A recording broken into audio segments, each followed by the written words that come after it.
What's up, everyone? Vu of NVU Films again, and I'm back with another idiotic video for you to watch. And as you have seen in my previous video, I was talking about the Blackmagic 6K and about how it was like this close, this Asian eye close of buying a Blackmagic 6K and possibly switching away from Sony. And I decided not to. And the reason is I am waiting for Sony to finally stop being that Asian company that they are and just procrastinating. Freaking release a next generation video centric camera already. This is not an Asian wedding where, people could just show up 3 hours late. You know what I mean? Like, I know that's the standard for Asian people to just show up really late like that, but not in the business world, Sony. You got to release that crap now. Okay? So, with that being said, based on my Filipino family would say, I'm Vietnamese, but I have a Filipino wife. What they would say is, I am influencer as Buck. I said Puck. YouTube. I have some contacts. You know what I mean? I have some sources that are exclusive to me because of my influencer status. I have like a bunch of followers on my personal Instagram account and over 1,000 subscribers on YouTube. But yeah, so what I'm hearing is Sony is going to release 2 new APS-C cameras at the end of this month, August 29th or 30th or whatever. They're going to have an event and announcing 2 new APS-C cameras. What can these 2 APS-C cameras be? I don't know.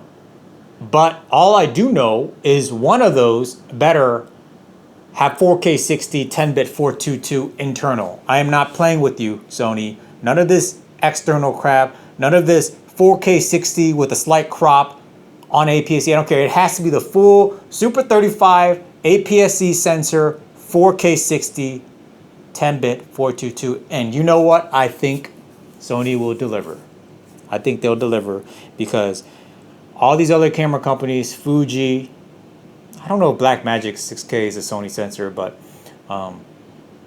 Panasonic, they're using Sony sensors and are pulling off 4K 60, 10-bit.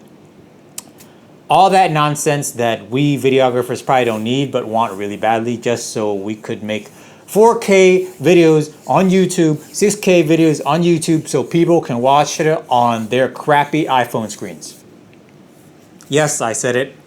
But back to business. I really think that Sony is going to release the next A65. Okay, so this is my opinion. This is not based on any sources or anything. I do not have any. I'm just a piece of trash that have no pull, no nothing. I'm just some random dude talking in front of my camera like an idiot. What I think is they're going to release the successor to the a6700, which will be an APS-C like A9. So you should expect the same A9 like features, fast focusing, craziness, rapid fire, automatic weaponry that even the NRA might ban, quick camera that is geared towards photography. And they might name it a6700, a7000 or whatever. But I also think they're going to release another version called the a67S or a7000S that is more video centric, because they have not done that yet on their APS-C line. They have separated A7R, A7, standard A7 and A7S for video. They have not done that with APS-C yet, and I think it's time they're about to do that because I think they have to. And I believe that the a67, a7000S model is going to be loaded with the 4K action. And I also think that it's going to be put into a bigger body. There's been rumors APS-C cameras was going to be an APS-C sensor in an A7 body. So, which means it will not be in a body like this. It will actually be in a body more like this, and possibly even with the same grip as A7R4. And the reason being is 4K 60 422 internal creates probably too much heat and it needs processing power. This little body is probably too small.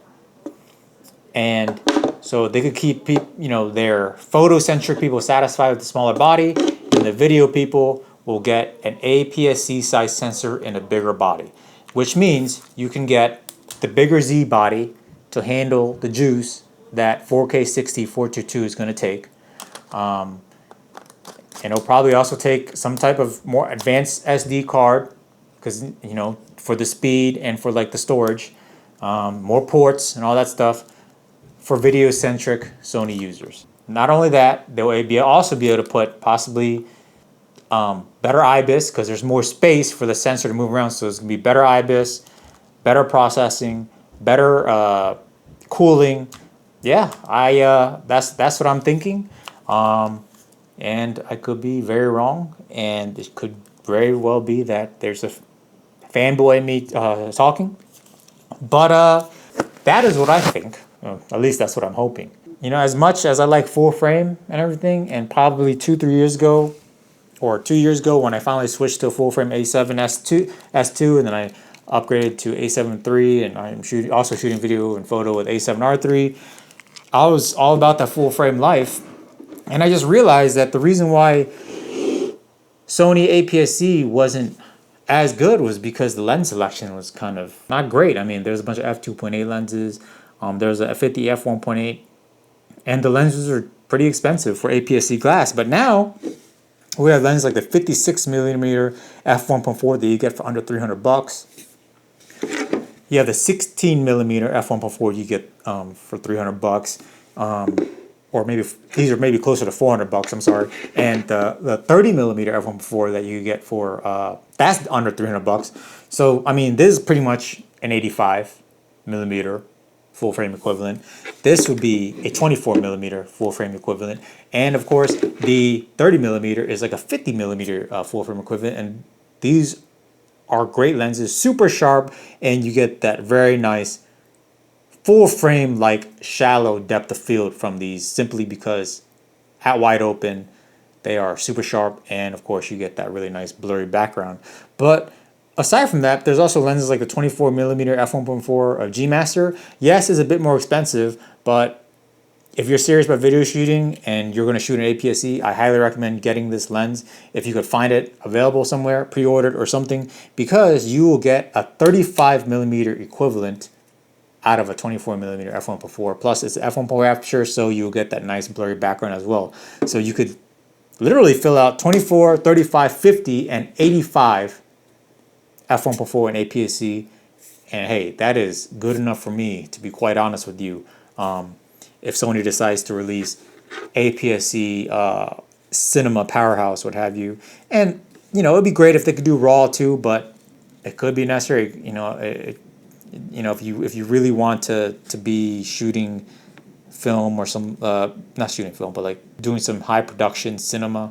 But I think for most of us, man, just as long as that new Kodak XEVC-S, I believe, they're Sony's Kodak they're working on for like 6K, 8K, 4K, 60, all that stuff. That's gonna be their new Kodak. And if that Kodak is as efficient as their current XAVCS 8-bit, people will make fun of the 100 megabytes per second 8-bit, but they don't now want to admit how clean, how crisp, how much dynamic range Sony is able to pull out of 100 megabytes per second 8-bit. So I can only imagine what they can pull off with an EVCS, very efficient file size for run and gun shooting and quick editing. That is my thoughts on what's going to come out.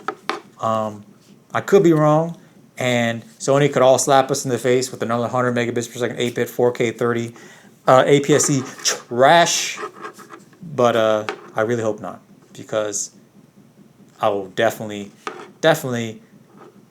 have to look into the Blackmagic or some other, maybe Fujifilm or some of that, because it's time. You know what I mean? Like, Sony needs to catch up. And the reality is, yeah, I probably only shoot 4K 60 like maybe 10% of the time. The rest 4K 24 is enough. Interviews, standard motion.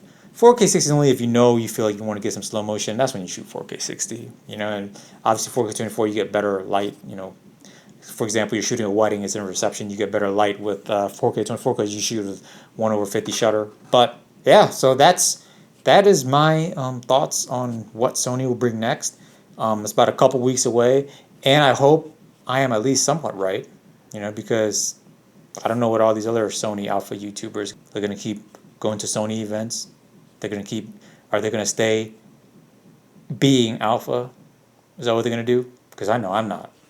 Sony is not paying me anything. They're not sending me new lenses to review. I'm not going to any press releases. I'm not going to be at the A7S3 press conference in 2025. By that time, I'll be 40. And I will not be shooting Sony anymore if that was the case. But yeah, once again, thank you for watching. I am literally only like maybe 80 subscribers from 2,000. And I am very grateful for all the subscribership, all the likes, all the comments. And if you like this type of content, if you like my stupidity, please like, share, and subscribe. And I promise you, at 2,000 subscribers, I am going to give away some information. I don't know if I'll be doing a giveaway because I'm a cheap bastard, but I will be giving away some good information at 2,000 subscribers. Thank you so much, and until next time, lighten up.